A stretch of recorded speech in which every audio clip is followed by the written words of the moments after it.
Good afternoon, everybody, and welcome to Bayou Bets for Monday, September the 12th.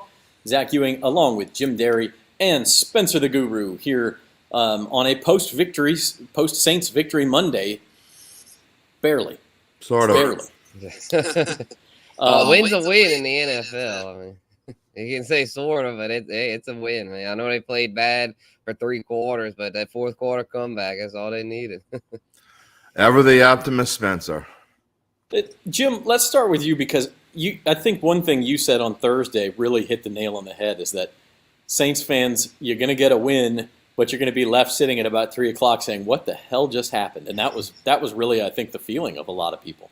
It's pretty much the theme of attitude today. If you haven't listened, go for it. The theme was, what the hell was that? And, we went through and at the end tried to find the answer, and the answer at the end was, hell if I know. I mean, that's what it was. I mean, and even though I predicted it, and it came out almost exactly. Well, I didn't predict them to be down 16 and come back in the fourth quarter. So I don't think anybody would have predicted that. But I mean, although the script came out very similar to what I wrote and predicted, I still am surprised. I'm surprised that for 3 quarters that there were no shows, and it's nice to see that they were able to find a way to come back. But you look through this game, and I didn't think I would be saying this because I hate overreaction Monday, but there's a lot more negatives than positives that come out of this game. That the coaching was awful. I thought especially the offensive play calling was horrendous.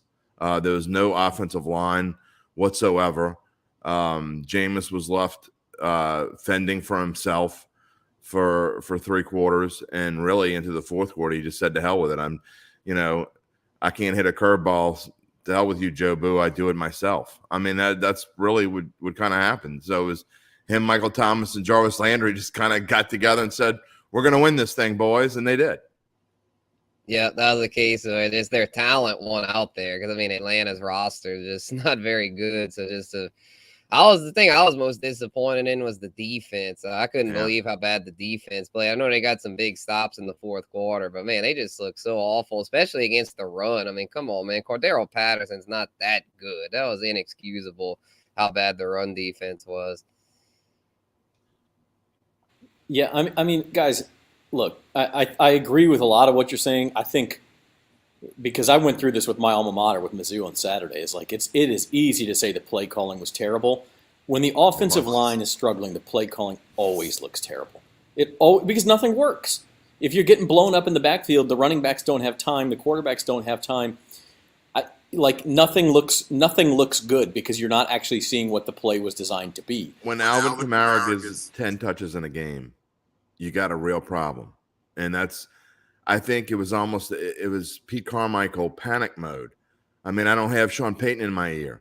I really don't think that I didn't think that, and again, it's game 1. So I think they'll figure things out as they go along, but I really didn't think that missing Sean Payton would mean all that much. And then I realized Pete Carmichael has never done this without Sean Payton in his ear before, or Sean Payton making the play calls and him giving his input or whatever it was. But it definitely made a difference. And you look at the panic 2-point call after they had with a chance to tie the game in the fourth quarter, and they run some kind of wildcat play that doesn't involve Taysom Hill. You take Michael Thomas off the field. Jameis Winston just scored 2 touchdowns with Michael Thomas and Jarvis Landry, and I'm not sure about Landry, but I know that Jameis Winston and Michael Thomas weren't in there. It made 0 sense, the play call. If you're going to do that, you have to do it with Taysom Hill. And that was a panic play call that just kind of proved my point. And then, comes down, Jameis made some silly mistakes down the road. But, when you spike the ball with 24 seconds left, you got to spike the ball. We get that on third down. You have to spike the ball. But to do it with 24 seconds left is only about 30% Jameis's fault. There's a reason there are speakers in that headset. And some coach on the sideline needs to be telling them, okay, and be calm about it. Okay, we're going to wait till there's 5 seconds left on the clock to spike the ball, and he's running up the line to spike the ball. There's nobody telling him anything. He's getting no guidance whatsoever.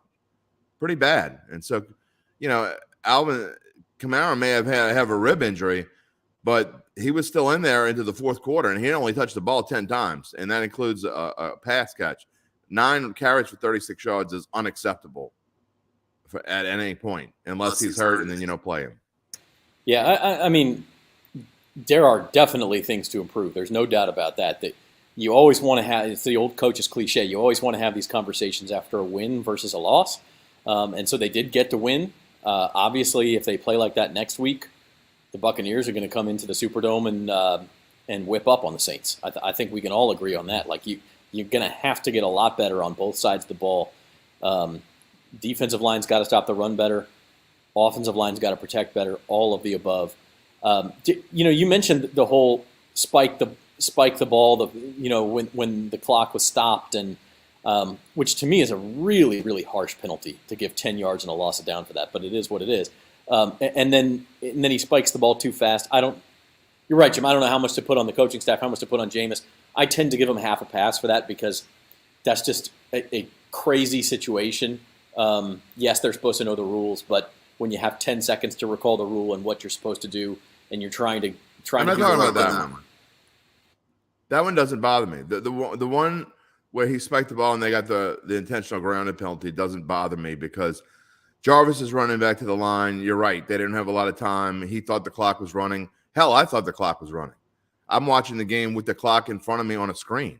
So I give him a pass for that one. That one doesn't bother me nearly as much as the third down spike. I take them as a package because then you have to realize in your head, okay, it's now second down. We ran a play, it's now third down. If I spike it, it's fourth down. Like there's all these things that you have to process in the matter of seconds. And I'm not saying that they can't do it. They're professionals. They should be able to do it. But I do give them half a pass for that. But I mean, just in a larger sense, because I listened to the end of the game on the radio. I was driving back from my son's soccer tournament. I mean, it felt like the whole H.G. Wells' War of the Worlds radio broadcast, where you're like, is somebody reading a story to me? Because I can't believe. I think Zach froze up there, Spencer. Yeah, I couldn't believe it. Yeah, it was unbelievable, that ending. Well, I mean, and I'm going to take him out for a second until he comes back. But look, I get what Zach's saying. And look, and here Mark Guillory says, on the play, the refs didn't make it clear. I'm not talking about that play. Again, I give him a pass for that. I give him a pass for that. I hear what Zach's saying. I don't disagree with what I'm saying. It's the first week with the new coaching staff, so they get somewhat of a pass anyway. Yeah. But at the same point, the fact that it seemed to be just kind of a panicky thing, and that third down one really bothers me because the coaches really need to be in there. Yeah, Pete Carmichael kind of showed that. Without like you said earlier, Jim, without Sean Payton, that it's going to be. And I kind of expected that though. I was not surprised about the offense. I figured they would come out kind of sluggish. That's why I was kind of surprised the over ended up hitting. Because I just didn't think Atlanta was going to do all that with their running game. It was kind of like the way the Eagles gashed the Saints last year with Jalen Hurts and their running backs. It was very reminiscent of that to me with Marcus Mariota. But luckily for the Saints, they showed why they're in rebuilding mode. I mean, down the stretch, they just showed that they weren't cut out to win in the clutch. I mean, Mariota just showed why he's been a backup quarterback the past 2 years. I said that. And, I love this comment. This is my favorite comment of them all. And Steven, I'm not making fun of you particularly, but it's exactly what I said. I also predicted that the people that said the Saints were 15-2 and 14-3, and I'm not saying Stephen Wainwright said that. Where's Kyle at? Where is he? But those same people, it's like overreaction Monday. It doesn't mean the Saints aren't good because the main thing of what we talked about in Attitude today was we knew that the floor for this team is the team we saw the first 3 quarters. That's the floor, which is worse than 7.5 wins, which is why if you make a bet, that they could be worse. They certainly could be worse than 7.5 wins. We saw that in the first 3 quarters. Then the ceiling is that the team we saw in the fourth quarter that could win 11 and 12 games. You're probably going to get something in the middle the rest of the way, but you very well could get that team you saw in the first 3 quarters for a lot of the season. And look what Tampa did to Dallas last night. And don't get me wrong, the Tampa defense was really good last night, and I know we'll get to that in a minute, but their offense wasn't very good, I didn't think. So I don't think Tampa's all that great either. So this is going to be a weird year. And we can talk about overreaction Monday later, but as far as the Saints go, I don't feel any different about them than I felt going into this game. They did what I thought they were going to do. It's always tough to play Atlanta. The Saints could be 15-0, and the Falcons could be 0-15, and I would not be 100% confident the Saints were going to win the game because it's always weird when they play them. It was weird again, and who knows, they may go out and stink up the joint next week, or they may go out and be one of the best teams in the NFL. I can tell you it's not going to be on my top 5 money card next week. I mean, you look, it's the NFL, and the Falcons may be the worst team in the NFL or one of the 5 worst teams or whatever you want to say. They still have talented players. They're still going to give you problems. I do want to remind everybody you're watching Bayou Bets. We got a little into it fast there, but we do have a special for those looking to sign up for Caesars Sportsbook. That's our sponsor. Go to NOLA.com/Caesars. Get your first bet free or risk-free, I should say, up to $1,250. A couple of other reminders. Subscribe to the Bayou Bets YouTube channel. If you're not watching on the Bayou Bets YouTube channel right now, then go ahead and subscribe. Give us a like. And we have Cash In with Carville every Thursday where we talk to James Carville and get his picks. And finally, sign up for our newsletter, NOLA.com/Bayou Bets. 6 mornings a week, you get our thoughts and our links and our coverage in your email inbox. So you don't have to worry about remembering to check or what time anything is. You just check it, and it's right there in your inbox. NOLA.com/Bayou Bets. Kyle Brister, put the crack pipe down. Yeah. Wow. Okay. Well, this is a good segue because I was going to ask Kyle what his revised record was. He went from 15-2 to just 14-3. Yeah, they did win, and like I said, that's better than nothing else. If the Falcons win 8 games, I'll be very surprised. But they could. Look, let's talk about the Bucs. This line opened -2. It's already pushed up to Bucs -3. You're right, Jim. The Bucs offense, not good, especially not in the red zone, was not good last night. They moved the ball between the 20s pretty good against Dallas, and then stalled. Had to kick. I think they had to try 5 field goals and made 4 of them. So they come in as 3-point road favorites. What do we think about this one? The Saints have won 5 of the last 6 against Tampa Bay, with the only exception of the playoff game. But obviously they're going to have to play better. Go ahead, Spence. You can go first. Okay. I think with the points on, I don't know who to win it. I think it's a coin flip kind of game. But with the 3 points, I think the Saints could very well win it. So I don't know if I'd quite feel confident enough to go to money line, but I think they can cover that spread. I mean, 3. I think it's going to be back and forth. Jameis is a fairly high score, and I feel like it'd probably be another long day for the Saints defense. Definitely don't see it being like last year's 9-0 Bucs Saints contest. It'll probably be more like the first one from last year, the one that was more of a shootout. Oh, Zach, I haven't made my pick yet, but I'll probably be a dummy again and pick Tampa. I haven't made my decision. Whatever I pick, I can tell you right now, this will not be on my card. I didn't get enough read from either team to figure out how I feel about it. I just don't feel this is the same defense that beat Tampa 4 times out of 5. I just don't. I don't know if Paulson Adebo is going to play. That's going to make a huge difference for me. Yeah, blah blah blah. We know that. This is not the same year. It's not the same coaching staff. It's obviously not the same offensive line. If that offensive line plays anything like they played on Sunday, the Saints will get blown out of the Superdome. I'll tell you that right now. You can't play a 2-minute drill for 60 minutes. You just can't. You can't, and they won't. If Alvin Kamara, if you look at the score sheet on Monday morning or Sunday night, and he's got 9 carries next to his name, the Saints got their ass kicked. That's just plain and simple. They can't do it. So the coaching staff needs to sit in a room, figure out, here's what we screwed up on. Because I blame more of it on them than anything. The O-line stunk, but other than that, I blame more of it on the coaching staff than anything. They need to sit in a room and say, these are the things we did wrong, and we need to at least fix half of them by Sunday, because I'm not saying Tampa's coaching staff is great, but they don't have to be when they got number 12 on their side. And so, that's what it is. Dave, this is the one thing they know how to beat Brady. I mean, pressure up the middle, and Dennis Allen has been able to do that the last few times that they played Tampa Bay. That's going to be a key. Kyle, I got to know, man. I got to see like your projected standings for the whole NFL, because I think you have everybody like either 15-2 or 2-15. This guy is, that's not how the NFL works, man. But it is Overreaction Monday, so there you go. Gen Zer. Yeah. Well, you said he was older, right, Spencer? Oh yeah, he's definitely not a Gen Zer. Okay, well, millennials aren't much better. Sorry, Zach. No, he's more around your age, Jim. He's around my age? This dude's my age? So. Oh, wow. Man. Gen Yers are. Look, it's Overreaction Monday, and we all know Saints fans are the best at that. But yeah. I mean, the fact of the matter is they have to play better.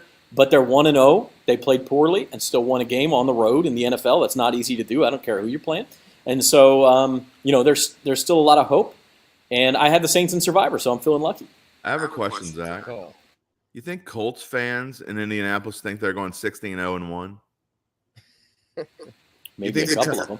The Kyle Bristers of Indy? Matt Ryan, yeah. The Kyle Bristers of Indy think they're going to go 15-1-1. I think we still can do it. We can still go undefeated. Yep, the only loss they'll get is when they play the Texans again. Yeah, here you go. 15-1-1 with a loss to the Texans. Yeah, Texans are going to go 16-0-1. So there you go. That's one hell of a division there, Spence. Oh yeah, and then Jags and Titans 1-16, 0-17. Bears going 17-0. I mean. The Steelers, I mean, even though they might not have TJ Watt for the whole season, Steelers. Hey, look, here you go. I told y'all, this is what I talk about every year at this time. I told y'all the Texans, it is week 1. Kyle, drive on over to New Orleans. Drive on over to New Orleans. We're going to put a bet in writing. We got to get a bet in writing, and I will put you on my show. I will, Kyle. I will put you on Datitude. I'll give you a 15-minute segment on Datitude if the Texans make the playoffs. David Sills, baby. You can mark this down. I mean, crazier things have happened, but as we look at this list, and obviously there's more games. Dolphins beat the Patriots. Couple of other games. This is only about half of the results here. There were some shocking upsets, and again, in the NFL, nothing is totally shocking. But it goes to show you, like, if you're the Saints, yeah, you played bad. Yeah, you got to get better. You're not going to make the playoffs playing like that. But at the end of the day, you've got one win in the bank. And the 49ers and the Bengals and the Colts and the Packers and the Titans and the Cowboys, none of them have a win in the bank. And so, look, you only get 17 games. They're all very important. Which of these results surprised you guys the most? I would have said the Bears myself.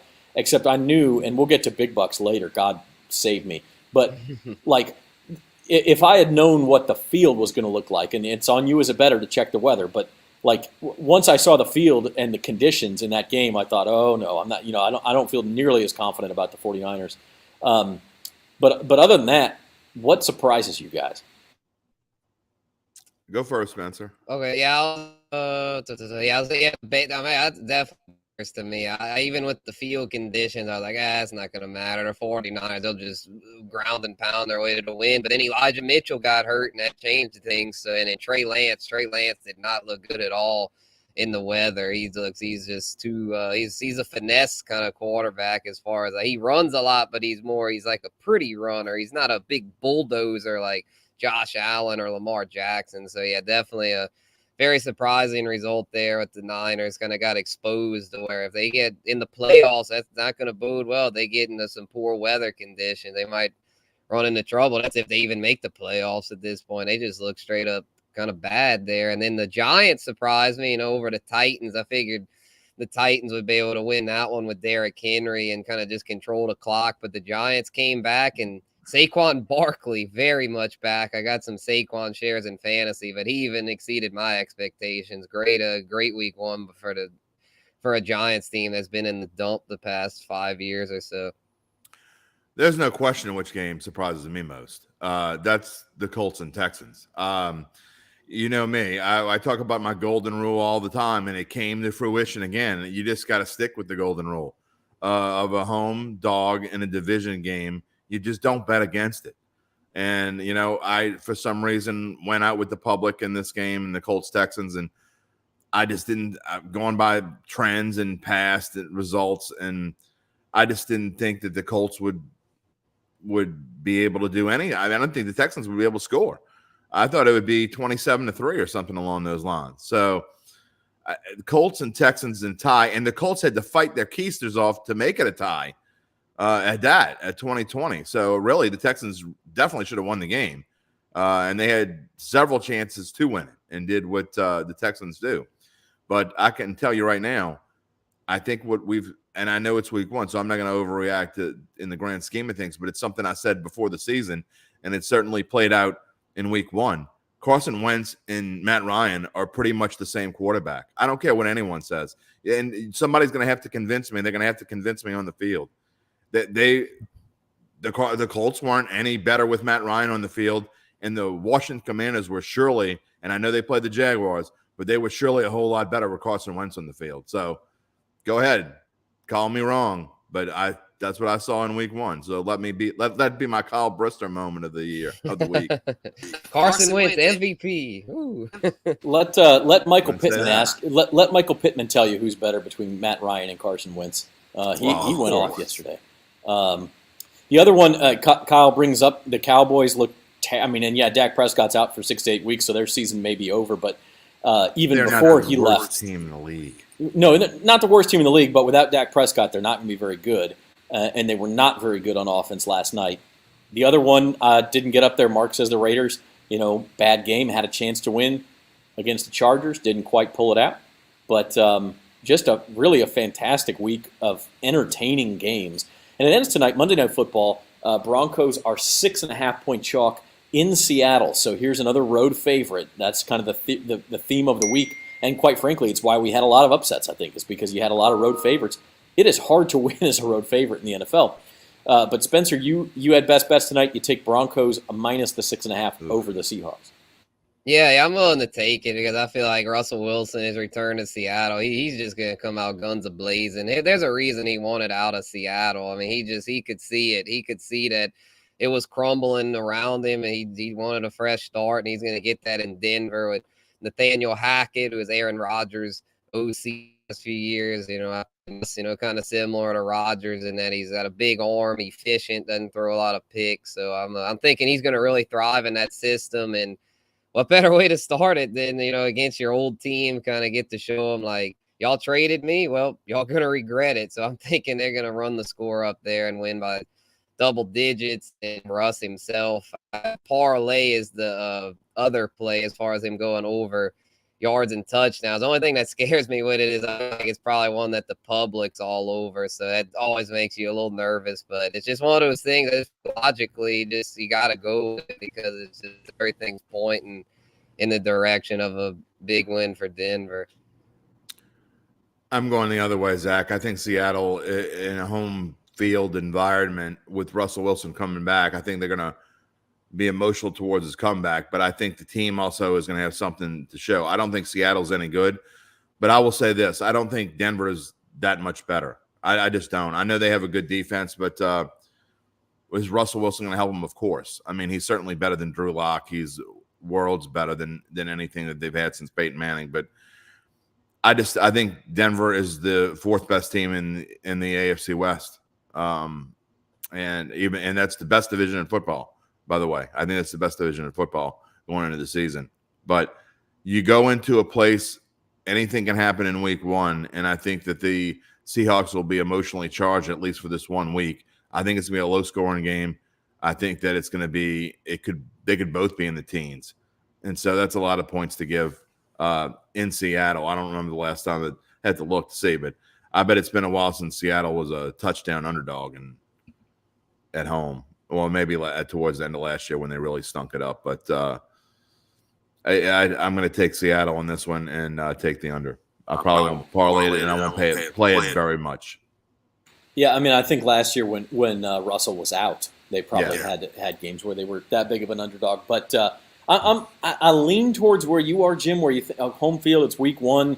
The crowd's going to be going ape. They're going to do anything and everything they can to not get blown out.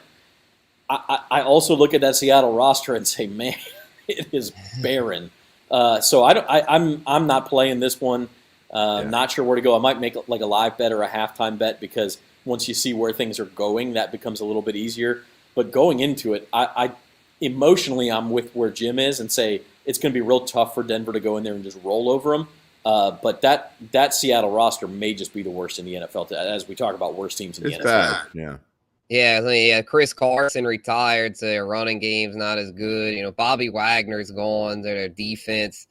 I just say that's what I'm concerned is their defense. I mean, it's like, how are they going to stop Russ? Like, I just don't see it. I mean, maybe you'll be right, Jim, and it'll be an ugly, low-scoring game. But I just think Russ is going to go in there with a big chip on his shoulder and I think he's going to want to stick it to Pete Carroll. All the years that he didn't let Russ cook, Russ is going to cook tonight and show Pete Carroll. I don't think he has anything against Pete Carroll. I don't think it's your normal. I think he does. I don't think it's your normal breakup. I think he just maybe. Look, I do. I think Pete Carroll wanted out. I mean, why else would he have wanted out if he loved Pete so much? He would. No, I'm not saying he loved Pete, but I don't think it was this thing where they didn't like each other, butted heads. I'll say this: Pete Carroll is one of the most overrated coaches that's ever coached in football. I mean, and I'm talking about ever. I'm not being using hyperbole here. I truly think he's one of the worst coaches that's ever coached, and he's just been in a great situation where his GM has put him in position with the outstanding defenses that he's had and good players that he's had, and got super lucky with Russell Wilson. No one knew Russell Wilson was going to be this good going into the pros, and he ended up winning the job, I think, from Hasselbeck way back Matt when. Flynn. Matt Flynn, right? That's right. Yeah, they had brought in big free agent. That's right. That's right. And he ended up getting beat up by this rookie named Russell Wilson that no one knew at the time, and so they just got lucky. But I don't think there's hate there. So I don't know. Also curious to see how Nathaniel Hackett's offense works there in Denver with Russell Wilson, because that'll be a big factor. Pete Carroll, I'll give him this. I think he's a player's coach. I think his players liked him and liked playing hard for him, and that is a skill. I mean, there's no doubt about that. So yes, he was put in good situations, but flags fly forever. He's got championships in college and the NFL. Not a lot of coaches can say that. Speaking of championships, Super Bowl odds already on the move. The Bills' super performance on Thursday. They're now plus 525. That number keeps getting lower. The Bucs have gone down, and then you see on the flip side of that, obviously the Cowboys went all the way up with the Dak Prescott injury to 50-1 at the bottom of your screen. Rams ticked up, Packers ticked up, Vikings are on the way down, the Chargers on the way down, the Chiefs on the way down. So we already start to see movement in this market every week. I am going to go buy more stock in the San Francisco 49ers. You want to talk about overreaction Monday. I do not like what I saw from Trey Lance. I will say that. I know Nick's going to hate me for saying this, but I think unless Shanahan is just super stubborn, I think in the next couple of weeks, if you don't see major improvement from Trey Lance, they have to put Jimmy Garoppolo in, because that team has way too much talent to let a rookie quarterback bring this team into the abyss. But I'm going to go buy more San Francisco 49ers stock, because I think that they are the best team in the NFC. When all is said and done, either then, I said it before, it's not something I'm not saying. I didn't say it before games were played. I said I thought San Francisco and Minnesota could end up being the top two teams in the NFC. One played like it on Sunday. The other one played the opposite. So you want to give me 25-1 on the Niners, I'm going to go take it. Yeah, I don't think you can draw too. I mean, you talk about overreaction Monday for week 1, especially when the weather was like it was. I mean, it's not the same game you're playing the other 16 games. So I don't think you can draw too many conclusions from that.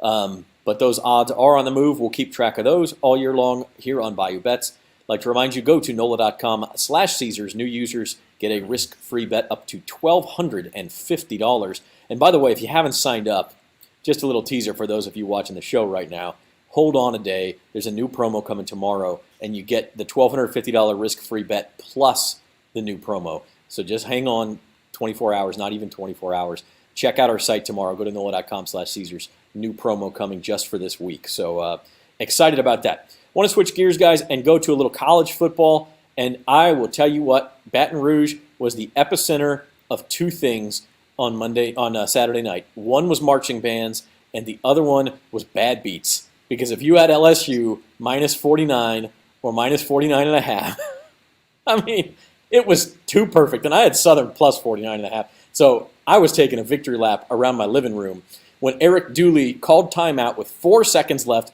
and kicked a field goal to cover the spread. You see there, LSU covered the closing spread of 44.5, but that was 49.5 for the first 12 hours or so that spread was available on Friday. And so that field goal flipped the spread, flipped the bet for a whole lot of people who bet on that game. I don't want to accuse anyone of anything, but here's the one, and it may be the only one. We're sports betting writers, so take this. I got to be careful with the way that I say this, but to call time out there and to kick a field goal is one of the most ridiculous things I have ever seen. It's not like it was a shot. I could see if it was 65-0 and you say, I just want to get on the board. I could almost even see it if it was 65-7 and you say, I want to get into double digits, maybe. But there is zero reason to kick a field goal there. And I got a good buddy who went to Southern. In fact, he was in the Southern band. I was in the LSU band. So we like to give each other the business. And I was asking him last night, and I was kind of I was just expecting to say, whatever, man. I said, was that field goal just to cover the spread? He goes, you know that it was. They need money. They need money in that locker room. I mean, come on. Come on, man. We were talking about this in the office, actually, just before the show started. There are a couple of plausible explanations. One is, and I have not looked at the Southern beat Florida Memorial 86-0 in week 1. I don't know how many times the kicker kicked. Did he grow up an LSU fan? And I use the word plausible. I'm not saying this is probable. Could he have said, I want to get that kicker and experience kicking a field goal in Tiger Stadium? Could he have, we need to get live reps in the kicking game? It's at least plausible deniability to where if you ask him about it, Eric Dooley could say, yeah, we wanted to get. But the other plausible explanation, and to me the probable explanation, is that Eric Dooley knew what the damn spread was. Of course he did. Of course he knew. And the sad part is, you talk about the field goal kicker, he'd already shanked 2, so they're not practicing field goals. Trust me, Southern's not going to be kicking a lot of field goals this year.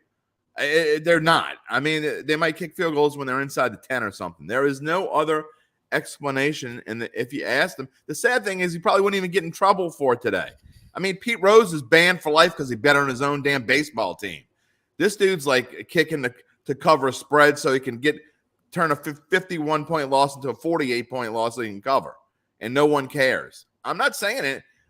Maybe nothing is wrong with it. I mean, maybe I'm old school. Nothing's wrong with it, but I don't know how I got to Pete Rose, but Jesus Christ, let Pete Rose back into baseball. Nobody cares anymore. Pete Rose's problem is he never admitted that he did it until it was way too late. But anyway, but before we get too far down that road, actually the fact that the kicker had shanked 2 earlier in the game gives me 5% more confidence that maybe he did. I want him to go get one. But you're right. I mean, chances are, probability is that he knew what the spread was, that he had a booster in his ear saying, hey, I got a lot of money on this game, and if y'all cover the spread, you're going to see a piece of it for facilities or whatever. I mean, Mark says the school bands were in on it. But it was crazy. I mean, it is you want to talk about drumming interest in a game that was over. What you did there. That was, okay, I didn't mean to do that, actually, but thank you. That game was over 5 minutes in. Southern fumbled the opening kickoff. LSU scored 3 plays later. Then they went down and scored again. I mean, it was like any chance you had of Southern keeping that thing interesting was gone after 5 minutes. And here we are, waiting for the commercial to come back at the end of the game, edge of our seat. Oh, my God, what's going to happen? What's he going to do? That is why we bet on sports right there. Fantastic. Fantastic. I'd have been really pissed if if I had bet LSU minus 49, which I wouldn't have, but I'd have been super pissed right there. I mean, I don't know. I might have gone on a driving rampage spree and ended up into a swamp somewhere. I'd have been really ticked up. Even for like an $11 bet, I probably would have been. Yeah, I go back to your rant from like about the game, Jim. Here, you got to be a real sicko to bet on this. You do. That's like you need to call the helpline. If you first of all, I mean, we can make fun of it because I would never bet that, so I don't have to worry about it. If you bet that game, and if you're one of the one, I want to hear you, jderry@theavid.com. I will write a story about you. If you bet on that, if you bet minus 49 and lost, I want to see the ticket though. You need to prove it. I'm just going to write a story because you told me you bet on it. I want to see the ticket, and then I'm going to give you the number, and you're going to call the helpline because you need help. I took Southern plus 49. Do I qualify? Yeah. As a sick, okay. All right. Well, I guess that's why I'm in the position. I'm going to assume that even from Kyle Brister, this is sarcasm, because we'll talk about LSU and Mississippi State in a minute. But some of the other results from Saturday. I mean, you talk about a crazy NFL Sunday. It was also a crazy college football Saturday. Sun Belt, baby. Marshall beats Notre Dame. Let's go. Yeah, the Sun Belt. App State beats Texas A&M. I didn't put it on here. Georgia Southern beats Nebraska. Kentucky beats Florida. Just upset after upset. The one that didn't happen was Alabama somehow escaped over Texas 20-19 as a 21.5-point favorite. But, guys, I'll tell you what, it was a great day to be stuck on the couch all Saturday. I know it's September, but it got a little frosty in Lincoln, didn't it, Spence? Oh, yeah. They freaking fired the coach. Oh, that's a shame. And, and poor Amy Just. She leaves us to go cover that crap, and the first column I read of her is about they have to fire him. They listened to her. They fired him the next day. So Amy Just already calling shots. App State, Mark says, I took App State to cover in a parlay, but it lost on Notre Dame getting beat by Marshall. And Texas covering too. Well, It was a rough day if you bet on favorites, man, you were in trouble. Both the NFL and college football this weekend. It's Zach, the world is spinning. I made two college bets on Saturday, and they both hit. I had the Wisconsin under that we had talked about, and I had Kentucky because we had talked about Kentucky. Even Uncle Big Nick loved Kentucky, so I said, you know what, I'm going to make my under pick, and that one was pretty good. Kentucky wins outright. I even said in best bets, if you got the cojones, you take the money line, but I didn't. I took it with the spread, so I'll have to settle for what I got. Yeah, Kentucky looked real good. Kentucky may legitimately push Georgia in the East, and I don't say that lightly. I think they get them in Lexington, but Kentucky looked really good. They do. Speaking of the SEC, LSU plays at home against Mississippi State on Saturday night. It's the Bulldogs -2 right now. This is, we talked about the Florida State game being such a keystone game for LSU. Look, if they win this game, they got New Mexico next week. That's 3-1. Then you go to Auburn. Auburn hasn't looked very good. You can think about 4-1. You start to think of yourself in the SEC race. But you lose this game, and then, look, their last 7 games, one of them is UAB, who's not terrible, but LSU should beat them. And the other 6 are all in the top 25 as of this moment. All 6 of them are in the top 25. Like, LSU does not have a lot of easy wins. They don't have any easy wins on the schedule outside of UAB and New Mexico. So this is one, and I like Mississippi State a lot. They got a lot coming back. They've looked pretty good so far. This is a big game for LSU, and it's not going to be easy. Yeah, give me LSU, though, with the money line here. I think they're going to win this one. I really do. This is huge. They got to win it. I mean, the Florida State game was huge, and they didn't, but they almost came back. So I'm thinking that they'll perform well in this one. It's just because I think they know they got to win this, because if they don't, they're going to be in for they might only win 4 or 5 games if they don't win this. So if they want to get into a bowl and make some noise in the SEC, this is a must win. I mean, I think they will, though, because they showed me enough down the stretch against Florida State to where I think they've got enough playmakers. Jaden Daniels has potential, or I think they'll be able to do it against what's generally a not so good Mississippi State defense. I don't think, Zach, that people are I think this is a value play for Mississippi State. I'm not going to play it probably, but I think that there aren't enough anybody's really, who have realized how well Mississippi State has played the first 2 weeks of the season. And, we can talk about this more in depth later, but this is a complete rebuild job for Brian Kelly. It doesn't mean that LSU's program is done or he's a terrible coach, which is all the dumb, stupid things I've read on social media. It's 2 games into a season. And rebuilding a program takes usually a season or 2, because that's where they are right now. But I think there's big value on Mississippi State. I think if LSU doesn't blow out Southern like this, like they did, and make the big comeback, I think this line would be more like 3.5. And so I think there's at least 2 points, maybe 2.5 point value on Mississippi State. They should be a 4 or 4.5 point favorite. I agree. I think Mississippi State's a top 25 team. They're just not ranked yet. Like Spencer, what you said, hey, LSU can't afford to lose this game or they're going to go 4-8. Listen, it sucks to suck. That's blunt, but if that's something when you're a good team and you buckle up and say, we can't afford to lose this game, we've got to go out and win it, and then you're motivated and you're more talented, they're not more talented than Mississippi State. And so you can buck up and say, we got to win this game and play hard, and that's great, but that doesn't mean you're going to win. I think LSU's in serious danger of going maybe not 4-8, but I could see 5-7. I think they'll pick off a couple of wins here and there outside of UAB and New Mexico, and so Mississippi State could be one of them, but I certainly would not pick them. LSU's better than Auburn.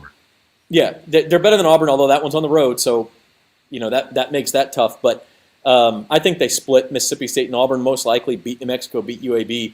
That gets you to 4 wins, and then maybe you pick off one more somewhere and go 5-7. But I just don't. Look, Brian Kelly's going to do a good job. He's got recruits coming in. LSU will be very good in 2 or 3 years. They're not very good this year.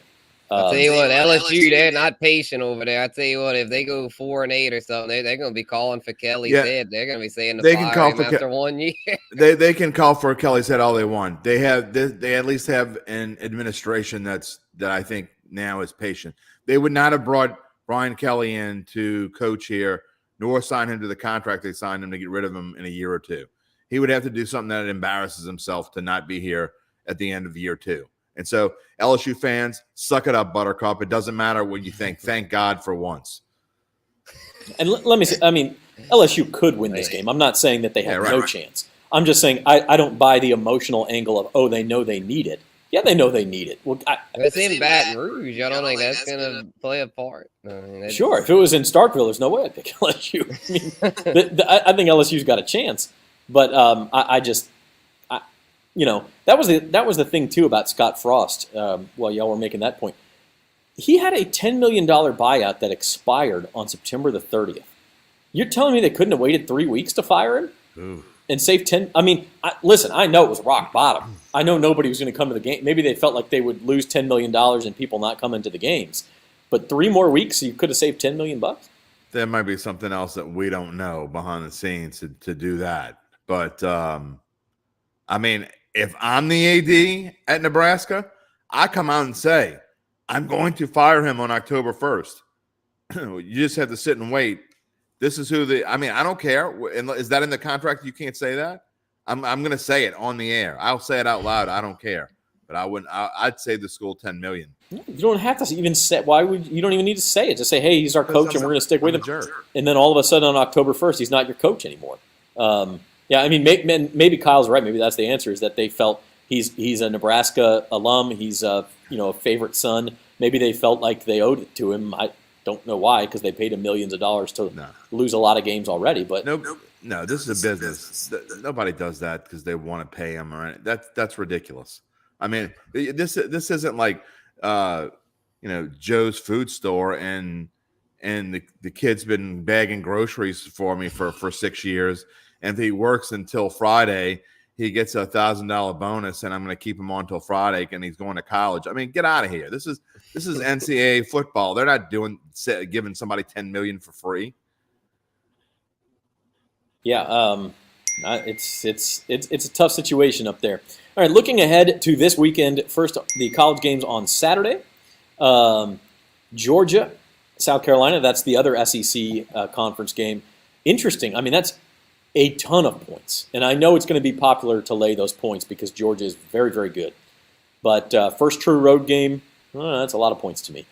It'll be interesting to see how Nebraska responds with an interim coach, obviously. Auburn gets a big chance to notch a win against Penn State. Give me the Nits. Interesting one here. Washington, and that line's been moving. It was, I think, 1.5. It's now Washington by a field goal over Michigan State. That's 2 undefeated Power 5 teams. And then A&M minus 5.5 against Miami. Why? I mean, look, here's a perfect example of SEC getting a big line boost. That line makes no sense. I mean, I don't want to overreact because it's really only week 3. It's week 3 officially. It's week 4 unofficially of the college football season. But does anybody watch Texas A&M play? I was way wrong about them. They're not very good. I'm very surprised at how bad they are. Meanwhile, got to get Max Johnson in there. Yeah, and you would think that they're going to soon. And Miami, meanwhile, has been playing pretty good. So I don't understand that line. I get College Station's a tough place to play. I've been there a few times. I don't like going there, to be honest. But Miami's a better football team, and they're getting points. So I think between that and Penn State is worlds better than Auburn, like way more than -3. So here's 2 cases of the SEC getting way more credit with the lines makers because they're in the SEC. And it kind of goes to LSU. I know Mississippi State's in the SEC, but LSU's thought of old school power SEC. Hence, they're only getting 2. Both of those lines, Auburn and Texas A&M, make no sense to me. I'll be on the other side. Spencer, anything for you off of that list? The other one, by the way, before we get to you, Mark brings up a good one. Start looking at USC. USC's got Fresno State this weekend. Didn't get a chance to but that's a Pac-12 after dark game worth watching because Fresno State, they lost to Oregon State in a close one, but they probably should have won the game as a game. They had to settle for a lot of field goals and all that kind of stuff. Fresno State will give USC a run. Jake Hayner is the real deal at quarterback. I'm going to bet on USC overs. I'm not betting on USC, but I might just start playing USC overs. Lincoln Riley, baby. They spread it out. Yeah. But I'm with Mark. I was gonna say, I kind of like BYU this week. I ended up staying up late and watching the Baylor game, which Baylor almost won if they could just completed a free pass. But I like that quarterback BYU. He's pretty good. I mean, so I think they're a decent value there, plus 3.5. I like BYU's coach, and I always forget his name. What's his name again, Zach? I love that guy. He's got a lot of mo with him. He's fiery. You're on mute. Well, there you go. It's like Kalani Sitake. Yeah. It's a Hawaiian name. It's a Samoan name. He's a very good coach. Does a good job there. And look, BYU always has a good team, and they've got, again, you talk about returning production. Bill Connolly of ESPN does returning production rankings. Mississippi State was first in the SEC in returning talent. BYU was first in the country. So you see the result of those things. Like those teams, they know how to win games. They have talent. I don't really understand that line either. I know Oregon's got talent too. Let's move on to the NFL. This is week 2 games. Of course, we're still finishing up week 1 tonight, but a good one on Thursday, Chargers and Chiefs. That line seems light to me. I mean, you're telling me that if it was in LA, the Chargers would be 3-point favorites? Well, it's a short week. But, yeah, I still don't understand why the Chiefs aren't getting the love that I would think they would get. They're not getting any love whatsoever. But the one line that sticks out of me, I'm sorry. You want to talk about overreaction Monday. I can tell you right now that this will not only be on my card, it's going to be either number 1 or number 2. There is no way the Titans should be getting 10 points from the Bills. I knew you were going to say that. Get the hell out of here. That is absurd. Is that really – there are really 2 Monday games next week? Or is that a Titan? There are. Yeah, it's 6 p.m. and 7:30 p.m. Central. It's not even a true doubleheader. It's a weird deal. That is weird. But that makes 0 sense whatsoever. The Titans beat the Bills last year, and I get that Josh Allen doesn't slip and fall, that the Bills probably win. They don't win by 10. And that the teams aren't that much different. I get A.J. Brown's going. They're not that much different. Oh, they're a lot different. Oh, give me a break. I tell you what, Spence, I'll just make the bet with you, and I could save the juice. You want to take the Bills minus 10? I might. All right, good. Save me some juice. That's too many points for me, but I will say the Titans' offensive line is not nearly as good. Their defense is not as good. I mean, The Bills aren't as good as everybody thinks they are either. no, probably Oh. not. It is an overreaction line. I don't think I'm going to touch it either way. Certainly would not take the Bills in Survivor. I'm not going to use them on a week when they could possibly lose when they've got games against the Jets coming up. But yeah, it's that's a big line. Yeah, you just never know with turnovers. But I think if there's no turnovers, I think the Bills win by double digits. But I mean, you just never know. So I probably won't touch it because that is a lot of points. That's might be the most insane line that I've seen in 2-3 years. What do we think about Philly being favored over Minnesota? Makes sense. They're at home. I mean, they look good. You know, I think there's probably more value at Minnesota, though, because, I mean, Philly, I mean, they beat Detroit, and in Detroit backdoor covered. I mean, Philly's defense didn't look all that great. DeAndre Swift gashed them with some big runs, so I'd probably take the points with Minnesota. Dalvin Cook is going to destroy this team. They're going to, and Justin Jefferson, they don't have anyone that can stop Jefferson. They couldn't stop Amon-Ra St. Brown and DJ Chark. How are they going to stop Justin Jefferson and Adam Thielen? I mean, that game is a mismatch to me. I think Minnesota wins. So both of those Monday games will be on my card. There's zero question they will both be on my card next week. You're on mute. I kept myself on mute, and I've been delaying this as long as possible, but it's time to do Big Bucks results. I think I'm taking a page out of the Jim Derry playbook from last year where all of my picks are okay, except for the ones I happen to pick for Big Bucks. I went 6-2. I went 6-2 in Carville this week. The bets I made personally, I think I was 12-10 between college and the NFL. Big Bucks were not good, though. They were not good. The 49ers cost me playing in that slop. That was a teaser I had. Just not good. Spencer, take your victory lap. Yeah, I need my goblet, my Caesar's glasses. Yeah, my Big Bucks did pretty well. It's kind of funny you mentioned the Carville contest, Zach, because I had a rough week in that one. But Big Bucks deliver, man. I was happy. You know, I got that Dolphins Patriots under hit for me. My top play hit. The Ravens covering over the Jets, and then what was my other one that hit? The Steelers is underdogs over the Bengals. So that was pretty nice to have all those hit. That was. You want to hit on the big bucks, so off to a good start. Hope to keep it going. I'm upset a little bit that I think my bet of the week and kind of going into the week, I wanted to do it, but I hate totals. I almost made the Lions-Eagles my over 48 my play of the week, and I kind of backed off then again because I hate totals. But I just, my son was making fun of me, and I was wrong about it, but not by a lot. I started in his league. I was kind of just being a smart aleck, and I beat him by 50 anyway. But I started Jalen Hurts over Josh Allen this week because my reasoning was the Bills are playing the Rams, and there's going to be, I think both teams are going to be in the 30s, and I told him this. Both teams are going to be in the 30s in the Detroit-Philadelphia game. And I was right. They just didn't score. Philly didn't score through the air enough, but I have the same opinion about Philly that I had before the game. I don't think they're very good. I just don't think they're very good. AJ Brown's a beast. Don't get me wrong. He's a difference maker. He is a man amongst boys, and there might not be. He might be better than any other receiver in football. I mean, that's how good he is. He might be the best receiver in football, but they can't run the ball. Like I said. They can't run the ball except for with Hurts, and they don't really have anyone else to throw to. Dallas Goedert, Devontae Smith. Give me a break.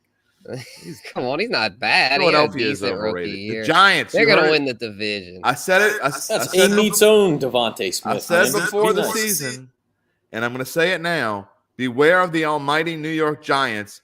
I said they have a chance to win the division, and I said that now that the Cowboys are basically, they're screwed without Dak. So I am bursting the Giants all the way up. I say the Giants are going to win that division. What receivers they have, though? I know Saquon's nice, but if anything happens to Saquon, their offense is screwed because their receiving core, no one stepped up, man. Kadarius Toney was awful. He didn't catch a single pass. He literally had 2 carries for 20 yards. He wasn't even targeted.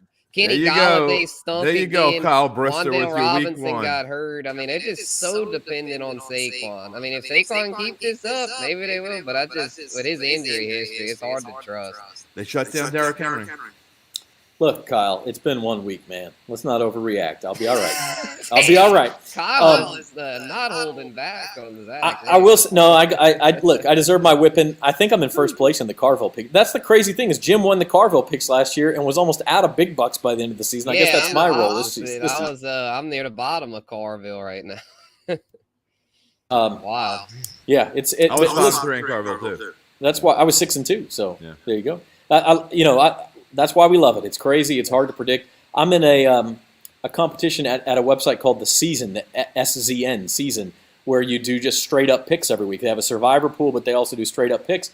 I'm 11-2-1 this week, and I'm tied for 4th out of like 13,000 people. Now there's like 40 other people tied for 4th, but like I had a great week in that, and my survivors are good. My Carville was good, but in this, like you try to pinpoint.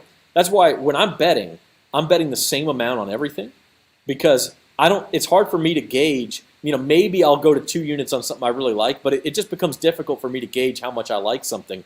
I'm a volume better and I like to, just try to beat the system that way. So, yeah. Impressive. Yeah, that's like my fantasy leagues. I had some that I had a good week overall. That most of mine went really well, but I know we'll talk more about that tomorrow on the fantasy show. But I also had a few that didn't go so well. So yeah, it's the way when you got a lot of irons in the fire. It's just kind of the way it goes. Yep, that's true. All right, guys, quick final thoughts as we wrap it up here. Jim, from you. Again, week 1, you could take the same thing out of week 1 than you could take out of week 14 in the NFL. They're weighted the same. So I don't think if some team was 8-1 after 9 weeks, if they went into week 10 and they laid an egg and went 8-2, that people would start just bailing on their team. Or conversely, like the Jacksonville Jaguars last year or the Bills that came out of nowhere. If a team was 1-8 going into week 10 and beat some good team, I don't think all of a sudden that anybody's going to think that team's any good. So you have to think of week 1 kind of the same way. And more fluky things happen in the first 2 weeks of the season than probably any other weeks at all. I think we'll have a better idea of all of these teams in 3 or 4 weeks. Then it's less overreaction. But don't tell me the Texans are going to the playoffs. Don't tell me that The Bears. The Bears are going to playoffs. Don't tell me the 49ers stink. All these things. And so the answer to a lot of these questions is the same one I gave about the Saints today. I called the Saints on Datitude this morning the biggest maybe in the NFL because I think that's what they are. I don't think we know. And I mean, really, hell if I know is the answer to about all these questions. And so you have to remember that. Take that with a grain of salt. When you go into next week, do not bet next week because I think Vegas probably makes more money in week 2 than probably any other week. Do not take what you saw. Don't bet against the 49ers next week because you think they stink. Don't bet on the Bears. Don't bet on the Texans. Make sure you put analysis into it. Maybe that is the play. Maybe it isn't. But like we see with a line of Bills -10 over Texans, do not overreact with week 1 and don't take it with you into week 2. Yeah, recency bias is real and it's powerful. If anything, fade what you saw in week 1 100%. because the lines are going to be adjusted the other way. Spencer, Jim took all your time, but a quick final thought. Oh, okay. Yeah, I was throwing a quick baseball thought. My Cardinals doing well, winning the NL Central, and Albert Pujols up to 697, only 3 away from 700. Let's go. Hey, that's a hell of a story, man. That and Aaron Judge are going to be fun to watch over the last couple of weeks. Watching those home run races will be a lot of fun. Over there. I'll just wrap up with this. Check out the Fantasy Roundup, 2 o'clock tomorrow on these same channels. Spencer and I will go through the Week 1 results. We'll look forward to the waiver wire pickups. And we'll also check in on the Bayou Bets Listener League and see how that's going. And then we're back 4 o'clock on Thursday here for Bayou Bets to preview Week 2 of the NFL, Week 3 of college football. And Jim Datitude back on Friday. Datitude on Thursday and Friday. Thursday with Uncle Big Nick, we do our picks. And Friday live with Jeff Duncan. All right. And with that said, thank you everybody for joining us. And we will see you tomorrow for Fantasy, Thursday for Bayou Bets. Have a good one.